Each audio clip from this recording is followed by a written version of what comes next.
The Philippines, the Mayon volcano, turned up the heat with lava fountains and loud rumbling sounds Monday, and officials said it was getting closer to a major eruption that could come at any time. Tens of thousands of villagers have been evacuated from the foothills as a precaution. Incredible story from NASA. We've got it linked up at coasttocoastam.com.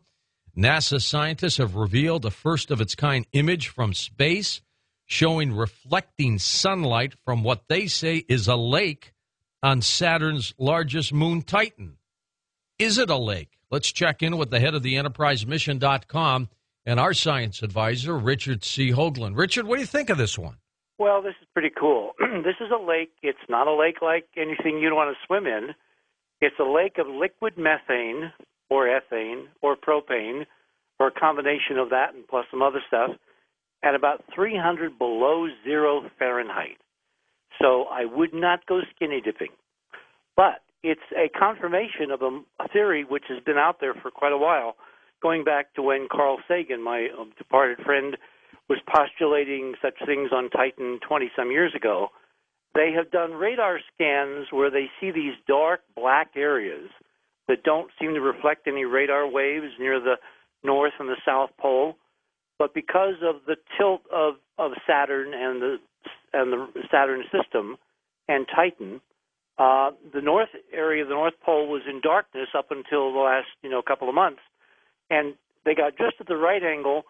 They looked over the North Pole toward the sun with the Cassini infrared spectrometer, and lo and behold, through the infrared, they got this brilliant flash, a specular reflection it's called, like a mirror reflection, off this absolutely smooth surface, which can only be a lake.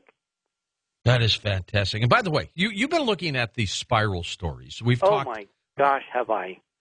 Yeah, I'm beginning to think they're not Russian rockets. What are they? Well, I've got a very extensive part 2 of the first part that we posted on the Enterprise a couple of weeks ago.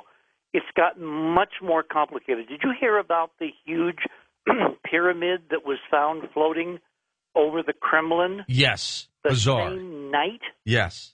Wait till you read the connection I found between that object and the spiral in Norway and a whole bunch of very extraordinary stuff that has required very detailed calculations. That's why it's not up there yet, because I'm trying to do the science by the numbers, pun intended, and it's taken a little longer than I would have liked.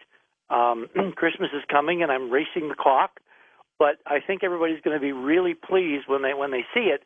And the really interesting thing is there's an incredible potential connection to something you and I have discussed on the show many, many, many times, George, a secret space program.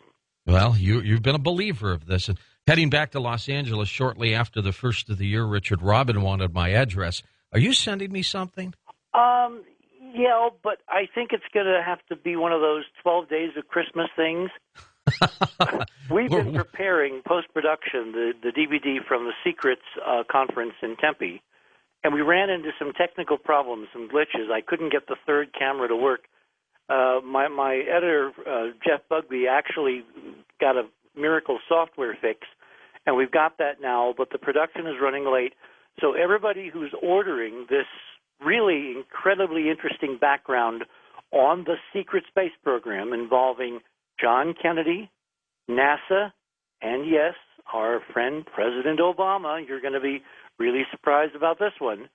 We're going to have to wait to sometime, that first week in the new year, because we just can't get the quality that I demand, and now we have, and it's moving along. But remember, things that are delayed at Christmas are special, so when you get it, George, I'll be really intrigued to hear your reaction. Okay, and as you know the old saying, Richard, some good things are worth waiting for. So thank you, my friend. You have a good Christmas, you and Robin. Up next, Dr. Robin Kelly joins us live from New Zealand as we talk about the human antenna, reading the language of the universe and the songs of ourselves. That's next on Coast to Coast AM.